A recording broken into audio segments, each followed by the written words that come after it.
visited Guru Nanak Dev University to celebrate the World Town Planning World. Just excuse me. Yeah. This webinar is organized by the Center for Sustainable Habitat, Guru Nanak Dev University, to celebrate the World Town Planning Day 2022.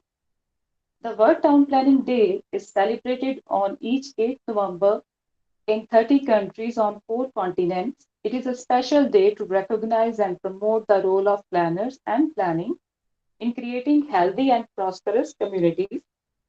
World Town Planning Day was initiated in 1949 by the late Professor Carlos Maria della Foilera to advance public and professional interest in planning, both locally and abroad. This day presents an excellent opportunity to look at planning from a global perspective. Uh, with the background of the day or the importance of today's day, now I request Professor Dr. Ashwini Luthra, Coordinator Center for Sustainable Habitat, to welcome the distinguished speaker of the webinar. Over to you, sir. Thank you, Dr. Gusharan. Uh, it is a pleasant moment that this time we are holding this town planning day, or we are celebrating this town planning day, uh, where the theme is think global and act local. And it is where especially we have taken one topic. Dr. Gusharan, can you mute yourself? Yeah. So we have taken a very pertinent topic for today's talk, that is inclusivity and accessibility, because generally as planners, once we are planning for the settlements, this particular aspect is not taken due care. And probably this is one of the aspects that we need to undertake, because nowadays, whichever policy is coming at the international, at the national level, it is saying for all. And once we say for all, it means all the human beings on earth, or all the inhabitants of urban as well as rural areas. And I would love to thank Dr. Reno in particular for being our chief guest, for accepting our request to be our chief guest. And I would thank Mr. Parul also, who associated Dr. Renu with us. And on this occasion, I would love to listen. Uh, I beg to say this, that Dr. Renu is not from planning fraternity, but she is touching a topic which is very near to the planning discipline. So I welcome and invite Dr. Renu on this webinar. And on this occasion, I welcome all the participants from across the globe who are present here, or who are watching the YouTube channel, because this particular webinar is live on the YouTube also. Thank you very much for sparing your time for this webinar. And without taking much time, I would request Dr. Gursharan to take over and introduce today's distinguished speaker, so that we can listen to her views on this occasion. Thank you very much, one and all. So today we have very eminent scholar with us. She is Professor Dr. Renu Malviya. Welcome, ma'am. She is a professor at the Department of Education at Lady Irwin College, University of Delhi, and she has been the former head of department. She has been the Secretary All India Women's Education Association, besides being the partner from Prikarma, India as well, Academic Director for Voice for Ability. With a master's degree in child development, MN and doctoral work on family school interaction from Jawaharlal Nehru University, she has over 35 years of experience in teaching, in-service training, research, and extension. She has been associated with projects by CARE, Save the Children, UNFPA, ILO, UGC, NCERT, University of Delhi, University of Edinburgh, Scotland, King's College London. Besides 25 books from academics, she has published books on bibliotherapy. She has contributed chapter to 25 books and modules. She has presented paper at national and international conferences. A RCI certified special educator, a mental health professional, CBSE certified master trainer. She was advisor to the Commissioner of Disability, member Mental Health Counseling Team, University of Delhi, Equal Opportunity Cell, EU, and trainer of trainees with expertise in intergenerational bonding, life skills, parenting, pedagogy, mental health, gender capacity building, and disability studies. She contributes as an expert to various bodies such as NCERT, SCERT, NIEPA, NTA, CBSE, ICSE, various universities, colleges, and schools. She was actively involved with the Equal Opportunity Center of University of Delhi and with disability studies. She has been extensively involved in the process of development of procedures for not only enrollment but retention and empowerment of persons with disabilities, with special reference to specific learning disabilities at the University of Delhi. Her national webinar series on disabilities are well received across India. She has initiated a YouTube channel on content related to understanding disability, pedagogy, and parenting. She is being recognized for her social work in the areas of human animal interface, particularly with street animals, especially since the COVID pandemic and afterwards. So, on behalf of Center of Sustainable Habitat, GNDU, I welcome you, ma'am, and we all are looking forward to you and for your topic you are going to deliver. Welcome, ma'am. Thank you so much for putting me on such a big pedestal, Dr. Kaur. I do not come from the fraternity that is listening to me. So I come with a different baggage of, would I call it knowledge or whatever. So please pardon me as and where I'm not appropriately using the terminology that might be used in your field. But at the same time, been working in the area of disability for so long and being associated with audits of disability in different parts of the different institutions, etc. I will try to put my perspective there across to you people. Uh, Before I do that, we have with us Malika Bajaj.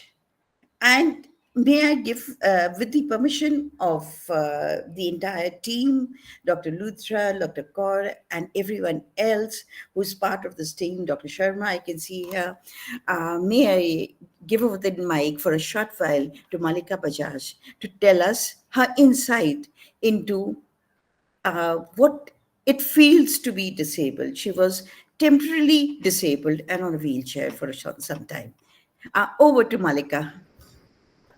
सत श्री अकाल to everyone. आप सबको वाहेगुरु जी अपनी कृपा में बनाए रखें. End of course I think before I proceed I have a huge thank you to Parul and Dr. Renu and the university for even allowing me, because I genuinely feel on his birthday Babaji has gifted me this opportunity to be with all of you all, prepared me for the last few months for this first talk I'm having on disability. And because I fell in his presence, I fell at the Bangla Sahib. I'd gone for a quick visit to just say hello to him, and I ended up slipping by the pond, and I broke my tailbone. I injured my glute. I spent months being bedridden because of my lumbosacrum strain. I'm still in pain as I speak with you, but I'm healing, which is why I want to request all of you all who are watching to join me in a quick activity, so that you can experience with me what this talk is going to be about. So everybody listening, can I request you to hold your hands up? knock them in. I can't see all of you, but I'm trusting you to do this with me because this is really important. Lock your fingers, squeeze your thumb inside as hard as you can, and then try and bend your wrists towards the inside. And you keep bending till you can induce pain. And I would request you to hold this, bring it closer to your elbows till I tell you to. It is a request, and I'm sorry I'm inducing this pain, but it is important that you experience with me the pain and the discomfort in its most basic, slightest form, because right now, all of you all know that this is temporary. And even then, I'm sure I'm very frustrating when I do this to you. And that is the nature of disability, the pain, the psychological and the physiological, sometimes both that come with it, that will not allow you to even focus at what I'm saying. I'm talking to you and you can't hear me. You're trying, but it's paining. And that is why we fail every single time. We're trying, but we fail. The pain hurts. It's sometimes in the backdrop, it's sometimes in the foreground, it's sharper with every breath. It is just painful. And before I proceed, I'm sorry, but please release your hands and thank Babaji for this great health that you have and this gift you have. And I hope that it helps you learn that disability alone is complicated. And with the added multiple man made variables, it is harder. And one of the most hardest parts is that it is disempowering with disability because we're not providing inclusivity. As I think Sir mentioned right at the start, we do have policies now, but we're still on the go. We're not there yet. Number two, education for disability. And we witness the lack of it commonly when you experience even basic forms of communication. Your facial expressions change, your tone suddenly changes. You're suddenly treating a person with disability with like they're a baby, like they're dependent, and that like your eyebrows squinch. Everything changes when you're talking to someone who is trying to forget their pain when they're with you. They're, even if it's temporary, they know, but they're trying. And then we ask them questions, even if sometimes people are concerned about their questions. A lot of people will be like, always now. I mean, it is because that these people talk like this that education for disability is important, because you cannot talk to someone and constantly remind them of their pain, because that is what we're trying to forget when we move on. We are in pain, we know that, but when you only talk to us about that, sometimes people will only make that the entire conversation. They don't even know why I'm out. Maybe I bring more to the table, maybe I'm there with a purpose, but they look at me slightly different from them and they will make that face, and that is the end of any conversation because they walk away from us. Apart from that, which is fixable, the other thing is also continued and advanced education and employment opportunities for those with disability remain unaddressed. You and I understand that it is required, but our approach is more often than not very condescending. Our attitude towards them is, yeah, we've done it now, it's on our rolls, we're doing everything we can. But we're not. It is not accessible. We do not have provision for education that is accessible apart from traditional education of coming to school, or we do not have, even in private and public sectors, employment opportunities, affirmative actions, incentives to bring back these people after rehabilitations, or like return to work policies. Our infrastructure is inadequate primarily because of our attitude towards the disabled, and that is, a lot of it is to do with our education.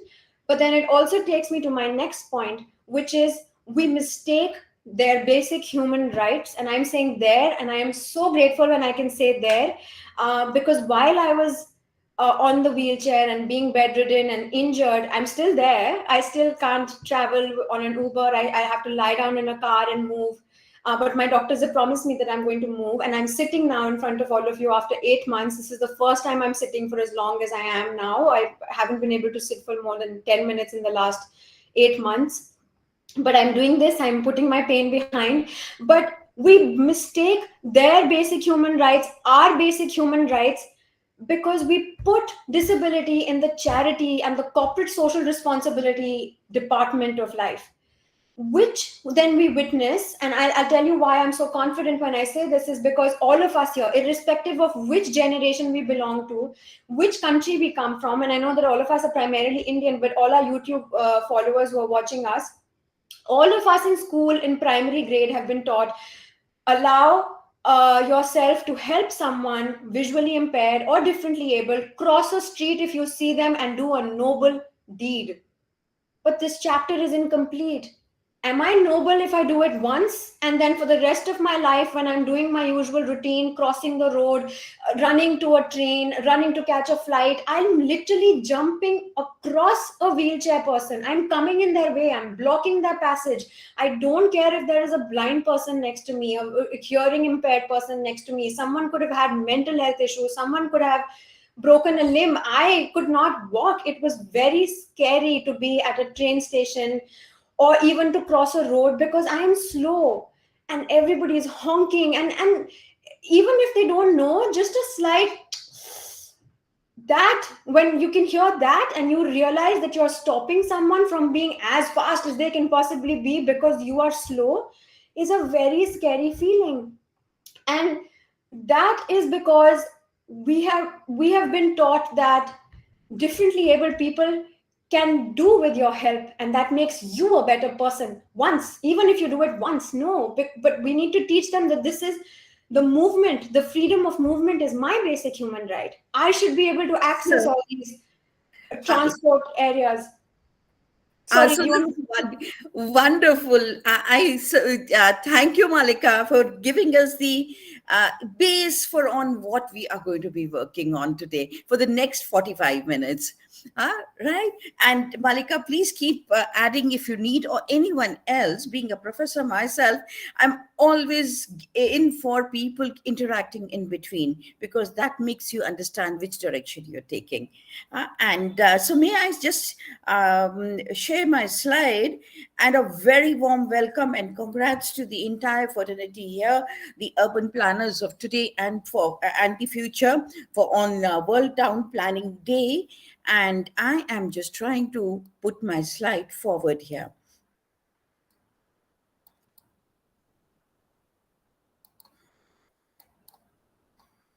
I hope my slide is visible. Yes. I'm so sorry. I mean, it would have been so much better if we could have had a whole day. And then not only Malika, but others could actually talk about the pain, the difficulty that goes with a person who is disabled, even temporarily, like has been just now. Thank you, Malika, so much for giving us this insight. And as we move forward, what I'm trying to do is, as I've been asked, probably I have 45 minutes. Am I right, Dr. Kaur and Dr. Ashwani, that I will be able to, I get about 45 minutes to finish this entire session? Yes, ma'am. Yes, please. Please go Right. ahead. Okay. So here, when we are talking about the target group, and as Malika said just now, the urban planners, the local bodies, the designers, the contractors, and everyone else, as people from the area of disability and disability studies, etc., uh, it's not something that everyone's not aware of, that these that disability people with disability make constitute about 15% of the entire population. So that's quite a large number. And when we're talking about this large number, it's not visible. And there's also that other large number, which is going to be temporarily handicapped. There will also be that particular number, which makes a large constitution of our Indian population, the seniors, the elderly, who will gradually go into areas of disability. It could be physical disability, it could be visual, it could be hearing, and it could be also what is called the neurodevelopmental disability, which doesn't mean that your brain starts working less. We have, as of now, all these type of things. I don't know, some of us as your seniors, after the COVID, have been going through what is called the brain fog. So suddenly you do see that light there, but it's taking you more time to register whether it is red or green. I was having an interaction with Parul the other day. I think the lighting systems have been changed because in part of the city where I am, the green light and the seconds which go with it are now in green. So I was just thinking, who has done this? Wonderful, because the green and green is good for the person who thinks differently as compared to all of us. Now, these are the people. These are the physically handicapped people with physical disabilities, people with sensory disabilities. It's called visual, hearing impaired, physically handicapped. These, it's visible, and but there is also this entire number which is hidden disabilities. So when we are talking about ICT Dr. in, Renu, yes, sorry to interrupt you. Your slides are not moving. no, I wasn't moving it as yet. Okay, thank you I very wasn't much. moving it. Thank Right. you. So all these people are part of the entire gamut where which this target group, I would like to get them to start thinking about it. It's already part of your syllabus. Here comes in that the module that we're going to talk about today will focus upon physical environment, transportation, information communication. And as I said, it's not only persons with disability, the elderly who have handicapping situations, the the children who might, infant who has issues or reduced mobility that might have emerged. So our first module talks about eliminating barriers, standard guidelines for universal accessibility in policy and planning. You know, as urban planners, as planners in all capacities, we are very aware. At this point, I'm just sort of gelling with you and calling myself also as a component of your group, and I'll use the term we. And but actually, I may have my limitations when it comes to terminologies and many other aspects. So when we're talking about poverty and disability and the town planning, or accessible, uh, inclusive cities. So we have this 15% plus maybe 10, 20%, so 25% easily, because the planning has limit, not the planning, the implementation, the further modifications as and when required, the retrofits, etc. If it is not carried out effectively, it leads to disabling situations, and the disabling situations is creates poverty. Poverty further creates disabling situations. The metro in Delhi, where I come from, are very inclusive, very accessible. But as soon as you step out, the person on the wheelchair steps out of the metro, there will be a big gap between the road, not a big gap, maybe it is only 6 inches, maybe it is just one little foot gap in between. The wheelchair cannot move over. So, who is late for their office? Because of the travel chain break. The disability creates situations where the job is hampered. And so we come here is, so we're talking what I've said in the earlier slide, the persons with disability and the cycle of poverty. When Malika spoke about the dignity of the self, this is not from, I've taken this from the Google, and this could be from any part of the world, including my country, India. Look at the loss of dignity. A person after this, can she or he be an effective in the job that they have got? They could be highly intelligent or whatever. What about this professor here? Do you see? There, just because of the non-appropriate structure of this particular wonderful auditorium at first sight, it looks so very nice. And this is what it leads to.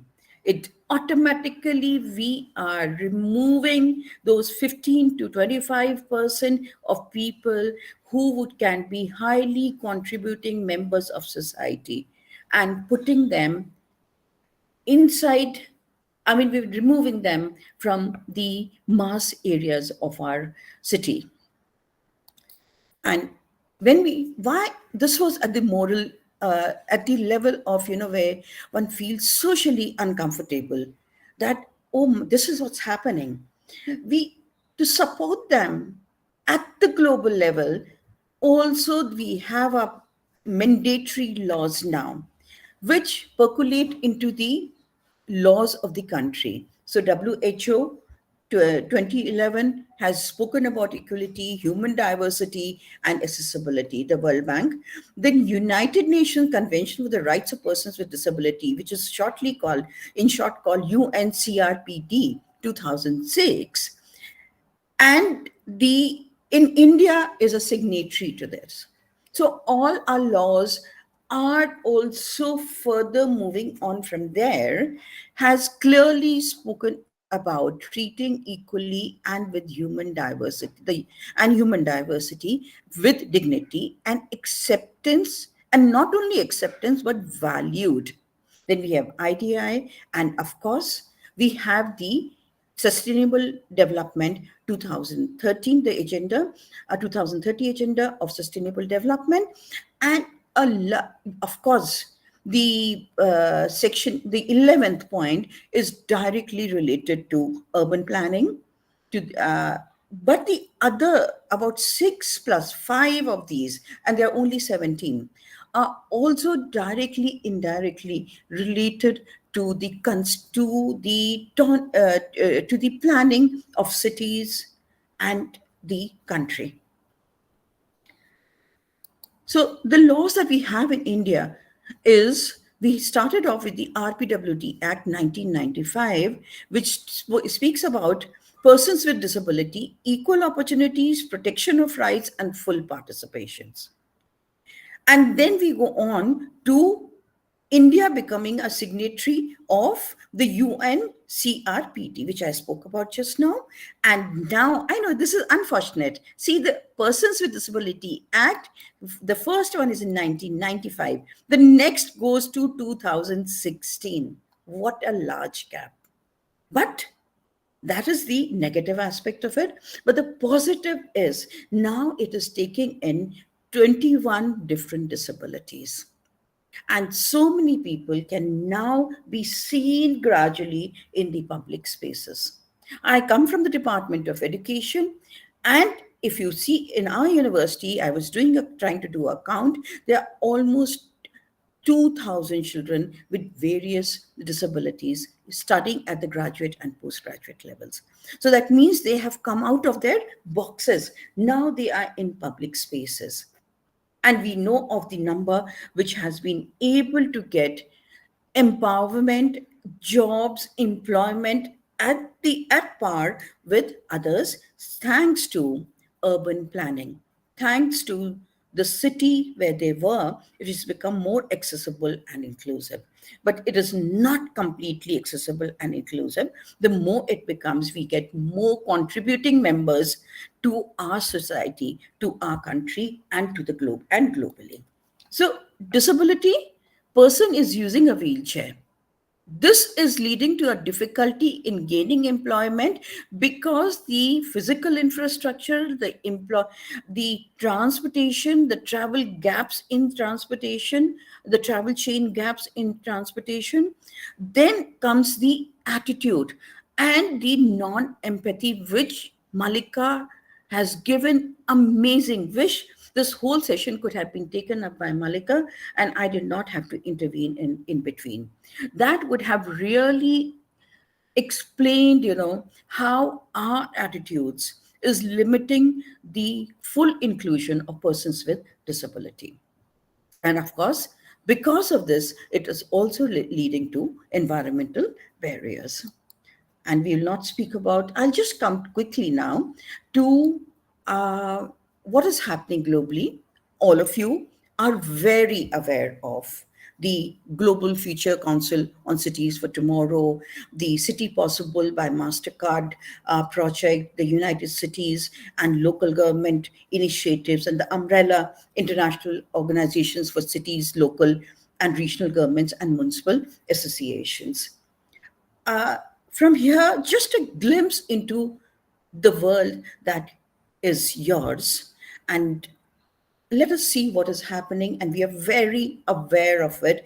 More, would you be able to give me far more examples here, is the vehicle related issues that are happening globally. Of course, we have these low level buses, and there is low flow and low entry with a ramp, and there is a dedicated place for blind. And in western country in sorry, I shouldn't say western, in developed countries, we also have a space for the guide dog.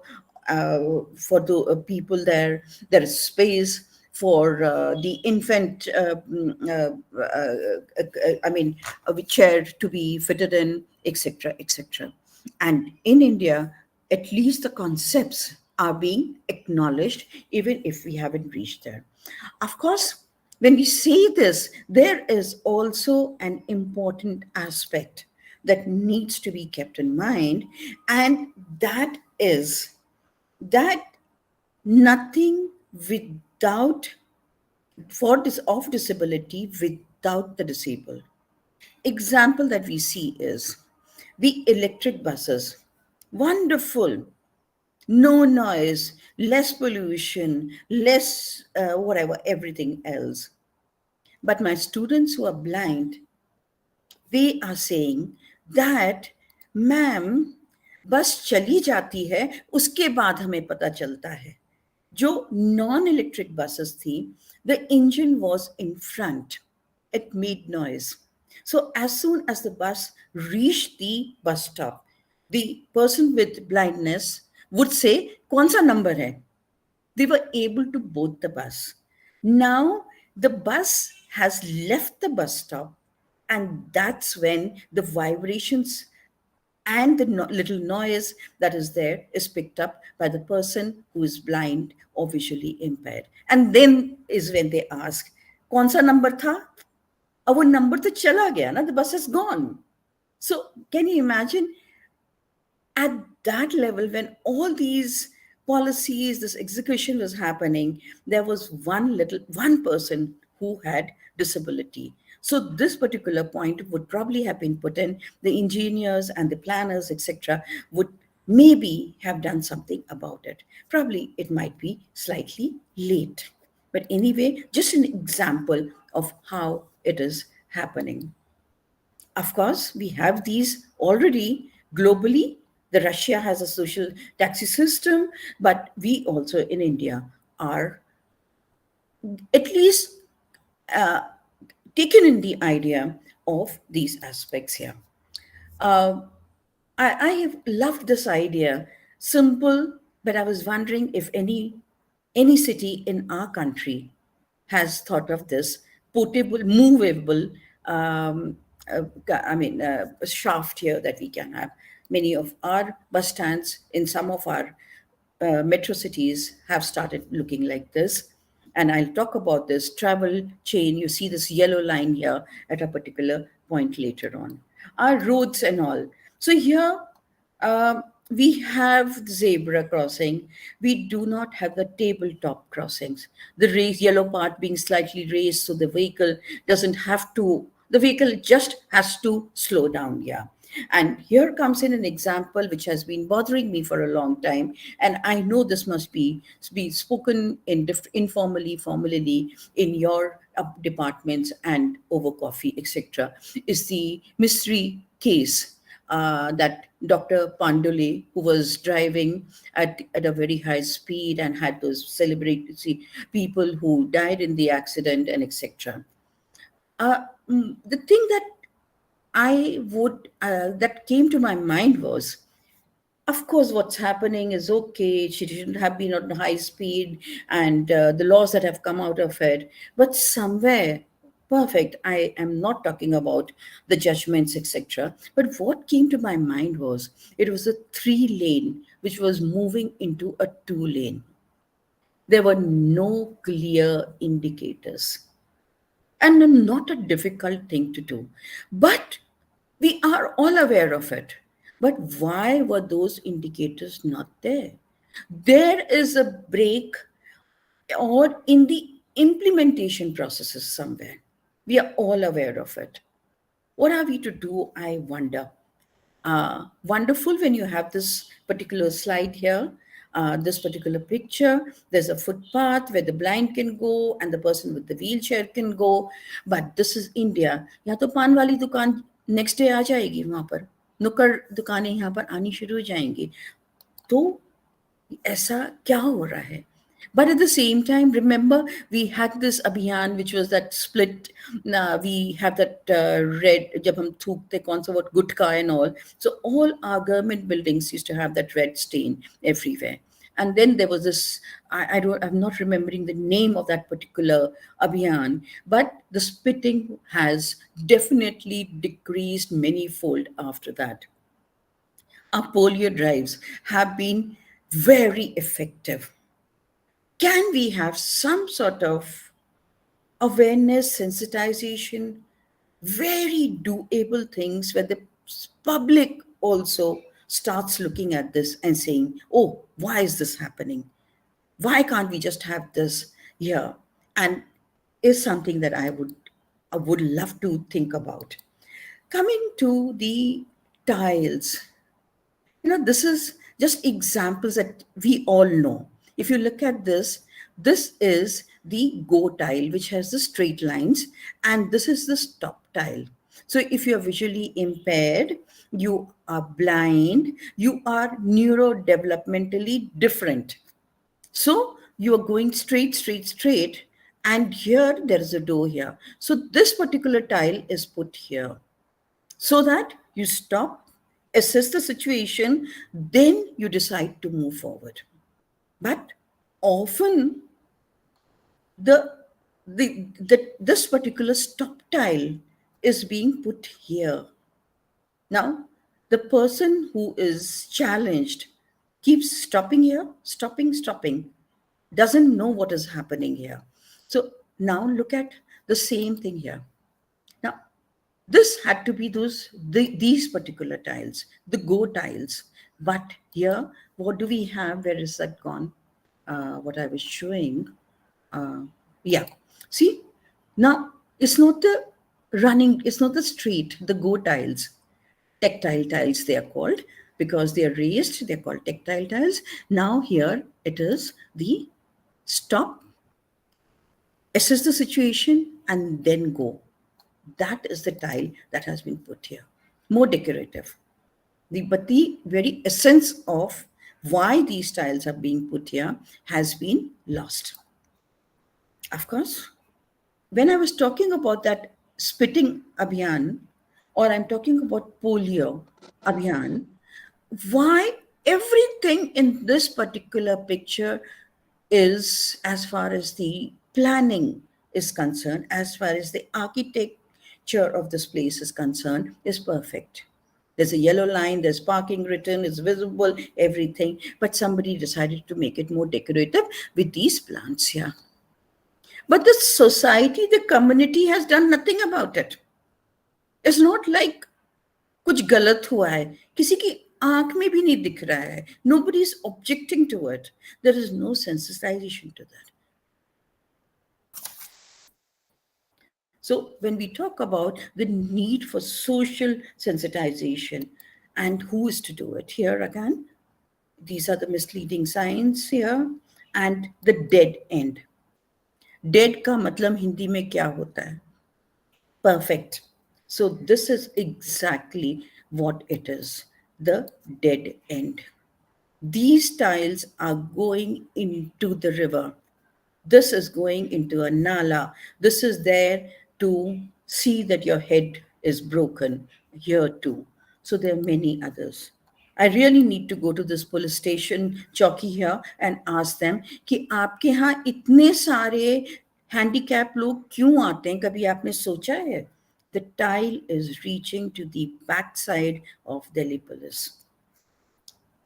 And there are all these examples that we see, but nobody is reacting to this. The ramp is perfect, but nobody is saying anything. Here is the guard sitting here. Where does this awareness come from? I wonder. Is it my job as a town planner? Is it somebody else's job? What do we do about this? I leave these questions here with you. And you look here is, this is for a handicapped person. Okay, this is a physically handicapped person. Sure, that person has to have 6 by 6 eyesight, because look where the signage is put. And cerams, of course, we I don't have to go into this, but my point of showing these here is that, of course, here we have the harmonized guideline reports 2000, which is the latest one, the 16, which says clearly 1:12 ratio. And look here, and again, which is I'm talking about this particular everything perfect, but this has not been put, the flower pot has not been put here by a town planner, by a city planner, by the school of planning personnel. But why is it allowed to be here? Whose responsibility, I wonder. So here, this is what's happening. And I was wondering if we could have more and more of pictures like this. So we know there are alternatives and in public spaces. So I am not an architect, I'm not a planner, but I said, acha, aisa bhi ho sakta hai. Of course, we have these receptions, and I'm going to go farther first. Of course, where there should be ramps, there are no. So, of course, the government of India has been working on retrofitting of many city buildings, and especially the government buildings, the hospitals, the heritage buildings, etc., etc. Definitely, when you go to the developed countries, you find that their heritage, not all of them, uh, but many of them have been retrofitted with changes as and where required. And it's amazing at places where one would think that it's not possible, it has been done. I move quickly to, again here, the symbols, the symbolic signages, the obstruction of signages. I move on to the next point that we'll do is creating a greater commitment to accessibility for all organizations, section assessments. And this agenda, the argument is that humans are diverse, accessibility is a must for everyone. We need to have barrier-free and enabling environments for everyone, and without facing any physical or social environment. And going from this, we have what are called the medical model and the social model.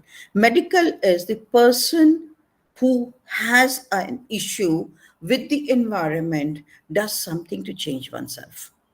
The social model of disabilities, in very layman language, says it is the environment, the attitude of people and everyone else which needs to be synchronized to the need of that person, so that person can become a contributing member of society to the best of one's ability. So it's a rights perspective, but a rights perspective leading to more enhancement of abilities into the larger social structure. So social barriers, physical barriers, and the uh, institutional barriers.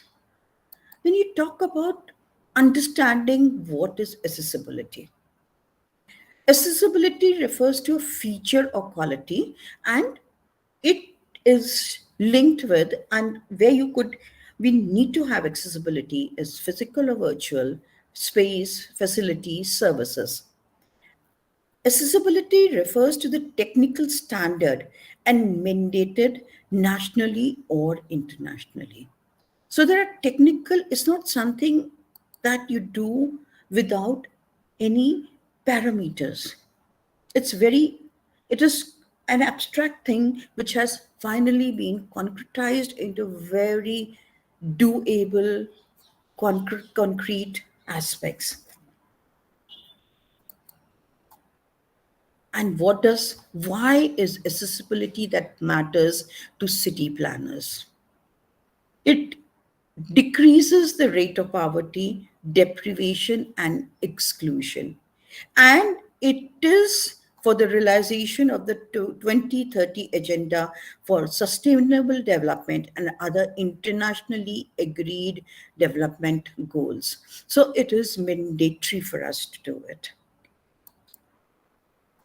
Uh, Accessibility matters in city planning because it hinders rampant discrimination. It creates, lack of awareness of global standards on accessibility, and it gives it clearly identifies and dictates the role of local governments related to built and digital environment, how to monitor it, how to report it, how to enforce mechanism that can ensure accessibility. And obviously, it leads to greater coordination among all stakeholders. Uh, may I stop here for a while? And if there are any particular questions, anything that anyone would like to reflect upon, because I know we are running short of time. Gursharan, Dr. Gursharan, would you Yes, like, is there anyone? Yes, please. yes. Yes, Any please. queries are there by the participants? अभी मैं और cover कर रही हूँ. हाँ जी, हाँ जी, आप भी, you are having 6 more slides, I guess. No, there are more to come. Yeah, so I'll just go You very. can speed up, please. Okay, I'll just speed up.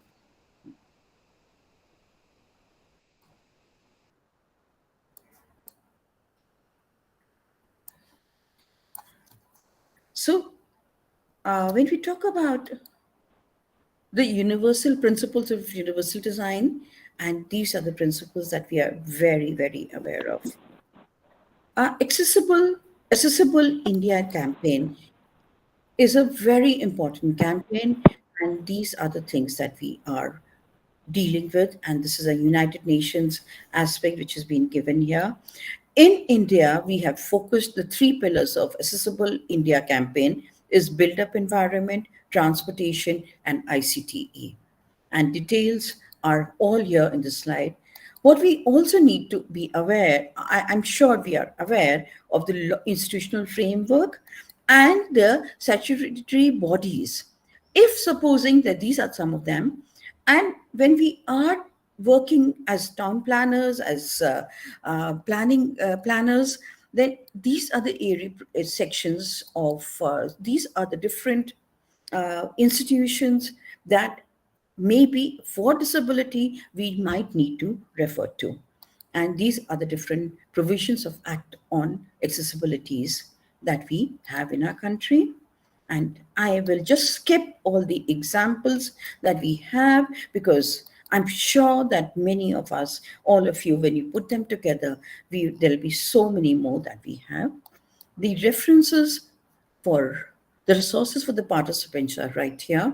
And I will just stop this screen for a short while and move on to one more slide, which I'll go much faster, one more PPT, which I'll go much faster.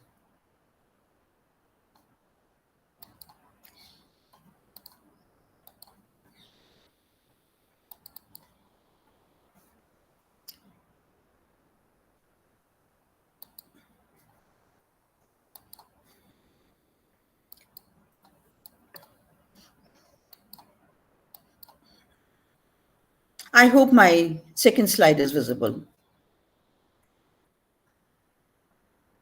I hope my slide is visible. Yes, ma'am. Okay. So yeah, Yes, ma'am. there is another thing that we need to understand is understanding discrimination. So this is, I've tried to put this here. Discrimination is denial of autonomy, act of violence and abuse, prejudice, disrespect. And Malika spoke about that. It causes discrimination at policy level, service levels, delivery level, lack of understanding, lack of accessibility, inadequate funding, lack of participation in decisions that directly affect our lives. And so this is exactly how discrimination tends to happen. And when we talk about engaging participation of persons with disability in policy and decision making, we need to do it at all these different levels. And holistic and, I'm sorry, so we have, Go ahead, please. yeah, holistic and people-centered approaches inform, engaged, and involve the persons with disability. And of course, we have the smart city aspects, but within smart city, we have to have the inclusive society, accessible society as well. And this is understanding inclusive urban policies. We are already very aware of how let us look at the last point here: inclusive urban policies, exclusion of persons with disability, the fundamental barrier, promote their independent living. Often you will find, where is the need for a proper ramp? There'll be four people picking up the person with the wheelchair. Whenever there's a need, we will do it.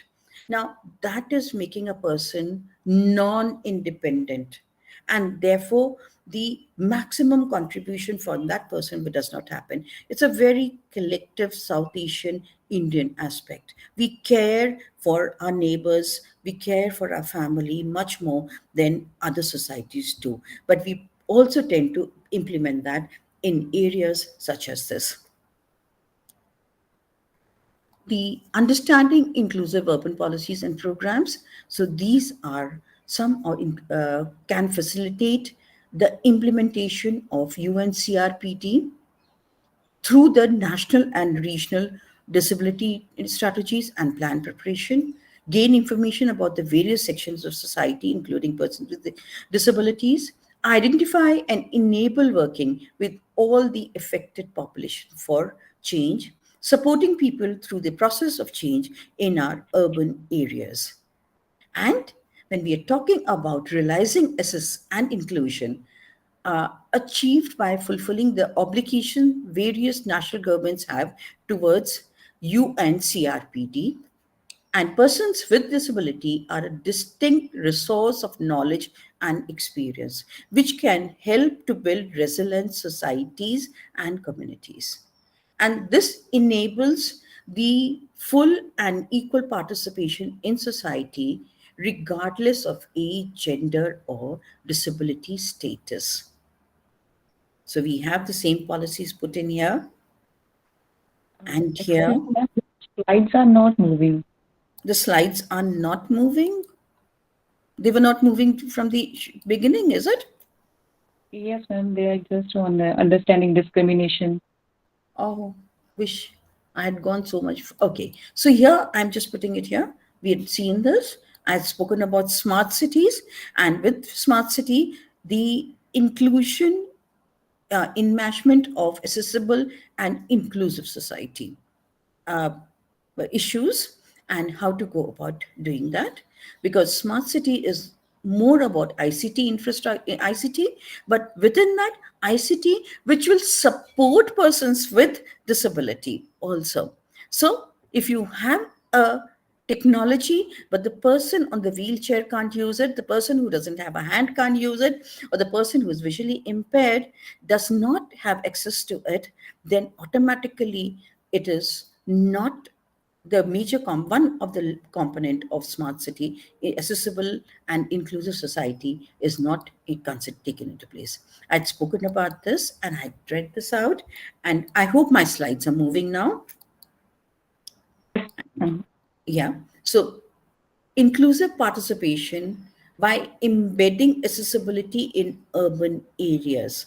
Accessibility is to enable persons with disability to live independently and participate fully in all aspects of life.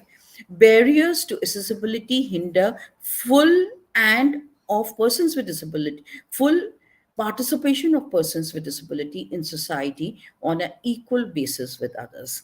Inclusion and effective participation in society affairs is necessary for making accessibility relevant to the lives of persons with disability. Accessibility is necessary to enrich our lives and to achieve equality. And unless persons with disability are seen in public spaces, the mean people with disabilities, their families and communities are happier socially and are better off financially. Remember, one person with disability, the entire family does not use public spaces to the extent that they should be, do not have employability to the level that they should have. So, this is why accessibility matters in city planning. This is what is required. And of course, accessibility is required because, you look at here, we just need to have somebody sensitized enough to say, yeah, why has this been put up? This has been put up. So, the larger vehicles can't go in. So, the wheelchair also doesn't go in. And of course, we have Accessible India campaign. A whole database has been collected, and I think thanks need to be given to Mr. Sharma for this, is that he's put together the pillars, the objectives, the targets very effectively. Build environment, transport system, information and communication technology. And uh, again, if you look at the consequences, we have so many acts and policies. We are very aware of the major provisions, but we are not so aware of the consequences for PWDs. All these slides will be shared so one can go through them and have a deeper look into that to gain your own references and insight. So here, the National Urban Transport Policy, the major provisions, but what is it leading to? What are the inferences it's causing? And similarly, we have the National Transit Oriented Development Policy, the Unified Traffic and Transport Infrastructure. The purpose of inclusive planning gets defeated in the absence of skilled manpower and meaningful capacity building and participation initiatives. The National Disaster Management Plan 2019, the person with disability will be benefited well in advance of a disaster. Relevant agencies will conduct preparedness and vulnerability mapping.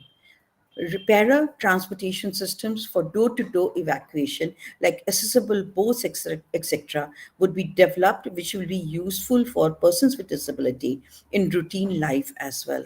Rehabilitations and reconstruction, assessing education and employment would be there. Decision making by DPOs and persons with disability a possibility. And similarly, we have the Jawaharlal Nehru National Urban Renewal. We also have, of course, all other cities like Delhi has developed its own act here, the Delhi Development Authority Act.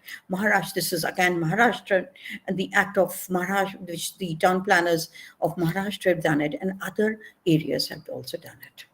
So we have last of all is the digital exclusion in smart cities. And that is inclusive smart cities will therefore be an essential element for global effect of achieving the sustainable development goals, and with new smart technologies capable of unlocking energy efficiency in housing, transport, smart cities. But again, this needs to be done in considering the special needs of persons with disability. We have loudspeakers, we have ICT technology at railway stations. But the person who is hearing impaired or completely cannot hear is not able to identify very clearly. So we don't have blinkers there. We do not have signages which come up and with a particular lightning systems which will be supportive for hearing impaired and many other things there. So solutions for aging and accessibility. So we also, when we're talking about accessibility, we need to understand that it is not only for disability, it is for the persons who are aging, the persons who have limited temporary disabilities, and so on and so forth. The narrative digital inclusions in smart city from civic chaos that incorporates universal design to the latest cloud-based accessibility features. We need to do it everywhere, and it should be citizen-driven innovatives. The involvement of the masses, the citizens, will make it easier for us. Like when we talk, the good manager is the one who is able to engage people, delegate responsibilities. We need to have PP initiatives. Smart cities do not perpetuate digital divides. Smart cities should not be perpetuating digital divides. So we have a Wi-Fi accessibility for some, not for others in the same area. And the person with visual impairment or hearing impairment or a person with neurodevelopmental disabilities has issues. Technologies are equally distributed. And so from here we move on through social innovations. So innovative approach is what is required for, which is central to delivering the SDGs for all. ICT can make previously inaccessible forms of written and spoken communication accessible to all. And there is so much of ICT and which is becoming quite reachable, quite something that can be put out into local structures, which is there. The policy structures, we are already aware of the policy frameworks. The National Informative Center, the Bureau of Indian Standards, Ministry of Consumer Affairs, Ministry of Communication, Ministry of Social Justice and Empowerment. Often that is not tapped adequately. Ministry of Information Broadcasting, MNOs, and ICT companies. And so we move on to the strengths in the policy frameworks, and that is, I would like to say, Chief Commissioner of Persons with Disability. I would like to just spend a little time here that everywhere we have a commissioner of persons with disability at the national level and the state commissioner for persons with disability at the state level. Often their officers are not the data that needs to be collected, the disability audit that needs to be transacted to them so that they can further use that for taking action, for seeing that changes or facilitating changes to take place is often not effectively done. And so with this we come the future area of development is to provide increased support for policy coordination, implementation, and monitoring is a priority. So we have the TRAI processed a cross-functional committee, which is led by the Department of Empowerment of Persons with Disability, and the committee has been that was established with additional resourcing required to support its establishment. Of course, however, because of COVID-19 promoting a significant increase awareness of the impact of ICT solution for empowering persons with disability, there exists an increased awareness and momentum which could be built on to ensure support by implementation, monitoring, and evaluation is put in place. And so with here we come that future absence of standard procurement policy for accessible ICT. That is standard procurement policy we need to develop. Awareness of policy and existence of assistive Uh, technology Dr. is work Renu, in progress. sorry Yeah. to interrupt you again. Can you conclude, please? Yeah, so that we and can so have I questions. conclude. So we talk about the disability inclusive data, which is we need to develop fast. And here we have the resources for participants that we can use further. And of course, the final, which I'll talk about here, is the SGD's thematic areas. And the SDGs are the principles are these, and from there, I would just move on to the last part, is the resources for participants here. And I know this has taken more time than required, but thank you all the same for listening to me. Thank you so much, ma'am.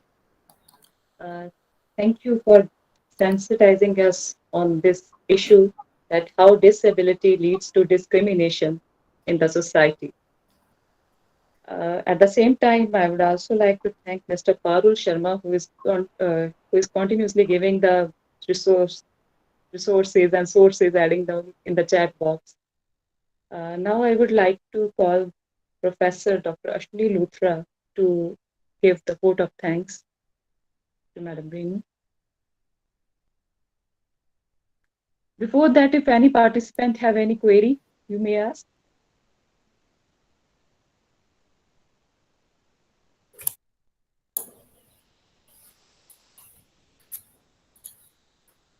If any participant is having any questions or queries, then Dr. Renu is here to clarify those.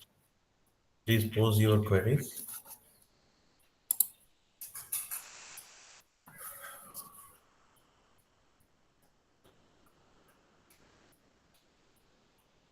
I think the lecture was quite elaborative, where you covered every aspect how the barrier-free environment can be incorporated in planning various global and national level issues and policy initiatives. All that have taken up very well. So, There are few say observations in the message box. So I will go through if there are some questions. Care guidelines. Mr. Paril Sharma has posted many references for all of us. Thank you, Mr. Parul. They would be very useful because as I was discussing with Dr. Renu that shortly our students would be taking up their thesis topics, and probably we have some students here also. So probably the thoughts given by Dr. Renu, they would be nurturing our students to explore some ideas about some thesis topics. And these references that Mr. Parul has put in the message box, they would be very useful. Mr. Parul has said that inclusive development, it means ensuring marginalized groups actively participating and benefiting from the development processes and outcomes, regardless of their age, gender, disability, state of health, ethnic regions, then sexual orientation, religion, and or any other characteristic. It seeks to address the deepening inequality and consequent lack of access to opportunities for those who are excluded from development gains and processes. In fact, he has elaborated what inclusive development means, what inclusive development includes. At the same time, he has another observation, rather explanation, that while different people and organizations understand differently what information and communication technology means, it is generally acknowledged that ICT is an umbrella term that includes any information and communication device or application and its content. Such a definition encompasses a wide range of access technologies such as radio, television, satellite mobile phones, then fixed lines, computers, network, hardware, etc. So that way, few explanations were there, And Malika Bajaj, she has said that I would like to extend my skill and help in e-learning and communication for the differently abled for our audience and the university. If anybody wants to reach out, please let Mr. Parul know, and will make myself available. Uh, Thank you very much, Malika.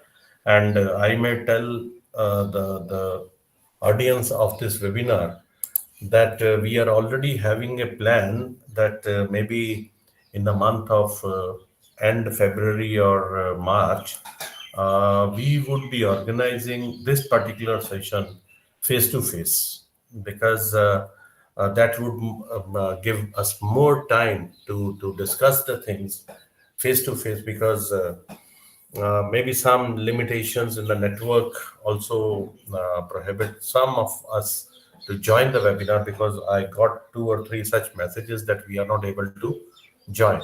So if some such platform is there, and then the queries from the speaker would also be there, and it is where it would be more appreciable that we pose more queries, and we can always tempt the people to pose queries also. So I think there are no other questions, and if they are not, because everybody has enjoyed the talk, and it is in that light, like Dr. Gusharan already said, I should propose a vote of thanks. So I take this opportunity to propose vote of thanks. And in this regard, in the first place, I would like to thank Dr. Renu for sparing her time on this auspicious day of Guru Nanak Dev Jayanti. And he had walked thousands of kilometers, and in that respect, walkability becomes very important component of transportation. And while our deliberations on different aspects of inclusivity and accessibility, I was looking at that she is citing more examples of walkability, because all those design elements and even the construction elements, they were more pertaining to walkability, because the automobile part, of course, once segregation of footpath and automobile is there, then the requirements of pedestrians should be looked into. And it is in that light, I sincerely thank Dr. Renu for deliberating on the relevant issues, and at the same time raising questions for the planners, because many a times we see that planners sometimes ignore what I say. Sometimes I would say most of the times ignore these things. And in this regard, Parul being a planner, I can always say that the master plan of each city should include one specific chapter on inclusivity and accessibility for the special people. So it is in this regard that this webinar was very pertinent, and on this day of town celebrating town planning day, I think the topic is justified, and we could select a very relevant person to speak on this particular aspect. So thank you very much, Dr. Renu, and I would like to thank Mr. Parul as well for introducing Dr. Renu with us. And Dr. Renu, probably we would be troubling you in the times to come, because now you are a new resource for us, and your specialization and expertise in this line, that is much appreciated. Because few days ago, one of my students was asking that do you have any contact who is an expert in this particular aspect of disability. So somehow then I didn't know, otherwise I would have introduced you with that fellow. So maybe in the times to come, more things would come. I thank Dr. Gursharan also for moderating on this occasion, because sparing time for this particular webinar on this chutti day, having children at home, all those things together become very, very cumbersome in a way that because I am out of my house in my office, but I can see that Dr. Sharan is at home, and I don't know how those kids are held in some other room. So thank you very much, Dr. Sharan. And I would thank Madam Bajaj also, Mallika Bajaj, for again sparing time and deliberating her personal experiences, what happened to her, and how is she coming out of that. And I've, because she is much younger to me, I can always say that she is a very brave girl, and I wish Babaji quickly recover you, and you are already back to your life. So I would say that you become better, because I still remember one Chinese sentence: "Good, better, best, do not rest." And what I can see from Malika's enthusiasm is that she doesn't rest at all, and she makes everyone restless because of her thoughts.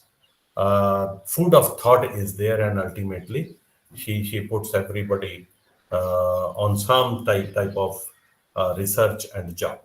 Thank you, Malika, for sparing your time, and I thank all the participants for listening so patiently, and on a lighter note, without posing a question. So thank you very much, and I thank my technical team. Four or five of them are sitting in another office where all this recording and telecast is being done. Uh, I thank Mr. Arvind, Rupali, this Manik, and then Ravinder, Manav, who have arranged this telecast again on a chutti day. Thank you very much. And in the end, I would like to thank my worthy Vice Chancellor for allowing uh, to hold this webinar on this day, because in the university, whatever we do, we do bring everything in the eyes of the worthy Vice Chancellor. He should know what is happening in the university. So thank you very much, Dr. Jaspal Singh, for allowing us to organize this webinar. And in the end, thank you very much, one and all. Thank you. Thank you, sir, for giving us opportunity to listen this webinar. Thank you very much. Mr. Parul, if you have something to say. Thank you, sir. I think you said it all, and uh, I feel very overwhelmed, especially when this webinar is happening on the auspicious Guru Purab Day. And Yes, thanks to all the participants, this shows the commitment, कितनी प्रतिबद्धता है. जो yes, students ने login भी किया है, they are sacrificing their engagements with the family or meeting their friends, and it shows their commitment. Not it also shows their respect towards the subject and respect toward the faculty and the engagements of the university. So I think diversity is the reality. This is high time when every city designer, urban designer, architect should understand. And disability is not a part of society, but we should embrace it, because we are just one accident away from being disabled. And our grandparents, senior citizens, or our children, or women with special conditions, you know, they they all experience disability in some way or the other. So I hope I am audible. So yes. yeah, You are audible. that's what Probably I wanted to Malika was signing highlight. something. Don't know who to whom. Sorry, my speakers were off, but Okay. I think I am audible, right, sir? My Yes. You speakers are were off. audible. Oh, thank God. So yeah, thanks a lot. And without taking much time, once again, happy Guru Purab to all. And I think from today onwards, we all can be sure that whatever design we make should be inclusive in nature, because it is going to affect hundreds or thousands of lives in future. And We should not focus on retrofitting. Rather, we should develop accessible spaces. Thank you, sir. Thank you very Looking much. forward, Thank you. looking forward in future organizing more such webinars. Yes, yes, yes. Sure, sure. Sure. Yeah. Thank you. Thank you.